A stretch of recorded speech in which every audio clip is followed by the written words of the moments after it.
की जो लोगों को ऐसे पीटते हैं अपनी तनख्वाहों के लिए। बैरिकेडिंग्स तोड़ने की कोशिश की जा रही है प्रदर्शनकारी की जानब से और वो मकसद में कामयाब भी रहे और आगे बढ़ने की कोशिश करेंगे। और पुलिस की जानब से उनको रोकने की कोशिश की जा रही है, पुलिस की जानब से उनको रोकने की भरपूर कोशिश की जा रही है। बैरिकेडिंग्स भी यहाँ पे की गई हुई है। अब आगे देखने वाला देखने की बात है कि वो प्रदर्शनकारी किस तरह से आगे बढ़ने की कोशिश करेंगे, लेकिन इस वक्त तस्वीर में साफ आपको दिखाई दे रहा है कि पुलिस के साथ उनकी झड़प होती हुई, नोकझोंक होती हुई पुलिस उनको रोकने की कोशिश कर रही है। जब बीजेपी की सरकार थी उन्होंने जो बोला था कि नहीं जो उन्होंने लगाए हैं, एनसी ने लगाए हैं, पीडीपी ने लगाए हैं, अब जब इनकी सरकार आई है तो बोलते हैं बीजेपी ने लगाए हैं। जो सारे कोई काम करना ही नहीं चाहता। और हमारे जम्मू के रहनुमा जिन्होंने ये डेली बेसिस पे वोट देकर वहाँ इस चेयर पे बैठाया इनको, वो भी बड़े दुख से कह रहा था वो भी वहां से भाग के। हम सेम प्रदर्शन करेंगे, प्रदर्शन में कोई कमी नहीं करेंगे, चाहे गोलियां भी मारेंगे, हम गोली खाने के लिए तैयार है। जो पुलिस वाले डंडे मारे हम उनको बोला है अब कल पेपर लेके आओ, हमें गोलियां मारो, हम 10 बंदे मर भी जाएंगे, पार्टी लेने के लिए हम नहीं जाएंगे, नहीं जाएंगे मतलब नहीं जाएंगे। जम्मू के डोगरों का तो बीजेपी की तस्वीरें मैं आपको सीधा पीसी रोड से दिखाने की कोशिश कर रहा हूँ, जहाँ प्रदर्शनकारी जो आज सिविल सेक्रेटरी की तरफ घेराव करने के लिए जा रहे। कल हमने आपको तस्वीरें बताई थी 24 के जरिए से कि कल उन्होंने सीएम रेजिडेंसी की तरफ जाना था, हालांकि उनको रोकने की कोशिश जगह जगह की गई, लेकिन फिर भी वो शहीदी चौक जम्मू तक पहुंच गए थे। वहां बैरिकेडिंग की गई के बाद इन लोगों को समझाया गया। आज इन लोगों ने सेक्रेटरी घेराव करना था, वो इस तरह बीसी रोड की तरफ जा रहे हैं। आगे की तस्वीरें भी हम आपको दिखाएंगे किस तरह से ये प्रदर्शनकारी पूरे जोर के साथ आगे की तरफ जाने की कोशिश कर रहे हैं। आप देखने वाली बात है कि इनको कहाँ रोका जाएगा पुलिस की जानब से, क्या सिविल सेक्रेटरी तक इनको पहुंचने दिया जाएगा, ये एक देखने वाली अहम बात है।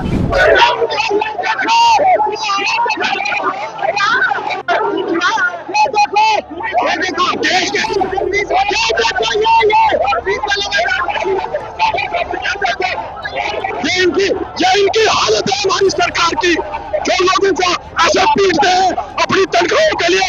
बार बार ये रोज कहते हैं कि हम इनको बढ़ाएंगे, लेकिन एक डेली वेजर के थाली में खाना डालने के लिए ये लोग हमारे ऊपर पुलिस बल का इस्तेमाल कर रहे हैं, हमारे रास्ते बंद कर दिए।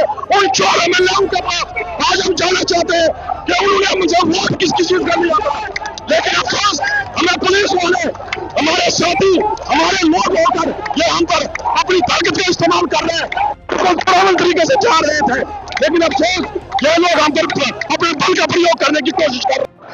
पीएचसी टेलीविजन प्रदर्शनकारी जितने भी आप सिविल सेक्रेटरीट की तरफ जाने के लिए उन्होंने अपना मन बना लिया। आप तस्वीरों में देख सकते हैं कि सुरक्षा बल हो, जम्मू कश्मीर पुलिस हो, उनके पीछे जितने भी पीएचसी टेलीविजर्स हैं जिन्होंने आज सेक्रेटरीट घेराव करना है।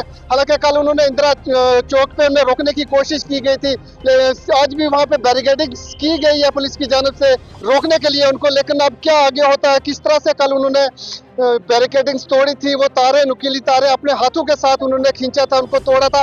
आज देखने वाली बात है कि आगे क्या होता है। हालांकि बात करें आधा किलोमीटर दूर सिविल सेक्रेटरीट है, कल सिविल सेक्रेटरीट बंद था, आज सिविल सेक्रेटरीट खुला है। प्रदर्शनकारी एक भीड़ की शक्ल में पीछे से आ रहे हैं, क्या कुछ आगे होता है वो भी हम आप तक तस्वीरें पहुंचाने की कोशिश करेंगे। पिछले 10 तारीख को हमने नोटिस दे दिया था जो पीएचई मंत्री को कि हम बकर के हड़ताल पे जा रहे हैं, लिहाजा उन्होंने गवर्नमेंट पहले भी 20 से 14 में भी इन्होंने कमेटी का गठन किया था, फिर वही कमेटी आपको थोपी जा रही है। हम गवर्नमेंट को कहना चाहते हैं कि हमें जल्द से जल्द आशा व चौथ के पास पार्टी दी जाए, वरना जो आंदोलन जो ही करता रहेगा बदरगंज की हड़ताल जो काल दी है वो बढ़ सकती है।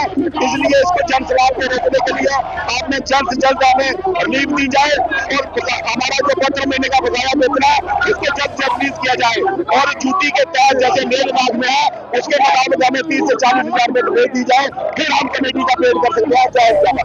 और इस वक्त ठीक मैं बीचों बीच पीएचसी टेलीविजन के दरमियान पहुंच चुका हूँ, जहाँ पे सामने एक तरफ बैरिकेडिंग की है। हालांकि इन्होंने सिविल सेक्रेटरीट का घेराव करना था, उनको आगे जाने से रोका गया, लाठियां बरसाई गई हैं, कुछ प्रोटेस्टर थे वो जख्मी भी हुए हैं, उन्हें तार की वजह से नुकीली तार थी उनकी वजह से वो कट भी गए, और लाठीचार्ज में भी कुछ लोग जख्मी हुए हैं। हमारे साथ कुछ लोग जो कि तिरंगा झंडा लेकर सिविल सेक्रेटरीट की तरफ चले जाते हैं, हम उनसे भी बात करेंगे। आपको आगे जाने से रोका गया है, लेकिन दूसरी बात में जो मेन बात है, सीएम डिप्टी सीएम माफ कीजिएगा, डिप्टी सीएम की तरफ से आपको बीजेपी का बंदा कहा गया कि बीजेपी आपको उकसा रही है ये कुछ करने के। देखिए सर, सबसे मीडिया का शुक्रिया जो हमारे गरीब लोगों की आवाज बुलंद करते हो। और दूसरी बात कि आज हमने 72 घंटे की 20 मार्च शाम 8 बजे को कॉल दी थी, वो सब डेली बेस कॉल दी थी, ये काम अपना काम बंद करेंगे, हम पानी बंद करने की कॉल नहीं दी थी। मगर कल भी हमने सीएम रेजिडेंस का घेराव किया, मगर सीएम साहब बदकिस्मती से सीएम साहब वहां से भाग गए। तो हमारे जल शक्ति ये जो मंत्री हैं और हमारे जम्मू के रहनुमा जिन्होंने जो डेली बेसिस पे वोट देकर वहां इस चेयर पर बैठाया इनको, वो भी बड़े दुख से कह रहा था, वो भी वहां से भाग गए। भाई काम करना है या ना करना वो लग गया, अपने परिवार है आपका, अपने परिवार में आके बात तो करो। मैं आपसे एक सवाल जानना चाहूंगा, जब शिवसेना की बात करें, बजरंग दल की बात करें और या जितने भी दल वगैरह संगठन हैं, जब कोई पाकिस्तान की बात की जाती है या फिर और कोई मुद्दा होता है उस पर वो प्रोटेस्ट करने के लिए रोडों पे उतर जाते हैं, लेकिन आपके लिए वो क्यों नहीं रोडों में आते? मेरे को लगता है सर ये सभी पार्टियां ना अपना अपने वोट बैंक के सोचते हैं, जो गरीबों के हक में नहीं है। तो मेरे को लगता है कि जो मेरा पर्सनली एक मैं सोचता हूँ कि जिस राजे को अपनी प्रजा के बारे में नहीं सोचा, उस राजे को अपनी सीट पर इमीडिएटली इस्तीफा दे देना चाहिए। हाँ, ये कैसे कह सकते हैं कि बीजेपी हमारे साथ है? हमने अभी बात की कि वो एमएलए कह रहे हैं कि हमारी पे कम है, हमारी तनख्वाह कम है, और मानते हैं बीजेपी वाले को, वो बोले कि हम नहीं पे लेंगे, हम नहीं जा पाएंगे, हम पहले दिल बेहतर का काम करेंगे। उसके लिए हम मानते हैं कि बीजेपी हमारे साथ है। जब बीजेपी की सरकार थी उन्होंने जो बोला था कि नहीं, जो उन्होंने लगाए हैं, एनसी ने लगाए हैं, पीडीपी ने लगाए हैं, और जब इनकी सरकार आई है तो बोलते हैं बीजेपी ने लगाए हैं। ये सारे कोई काम करना ही नहीं चाहता और हम करने की तैयारी में, पूरी तैयारी में, और हम कभी नहीं कह सकते कि कोई पार्टी हमारे पक्ष में। कि आपने कॉल दी थी जिसका कल तीसरा दिन आने, कल क्या करेंगे? हम सेम प्रदर्शन करेंगे, प्रदर्शन में कोई कमी नहीं करेंगे, चाहे जो गोलियां भी मारेंगे, हम गोली खाने के लिए तैयार है। जो पुलिस वाले डंडे मारे, हम उनको बोला है आप कल पेपर लेके आओ, हमें गोलियां मारो, हम 10 बजे मर भी जाएंगे, फांसी लेने के लिए हम नहीं जाएंगे, मतलब नहीं जाएंगे।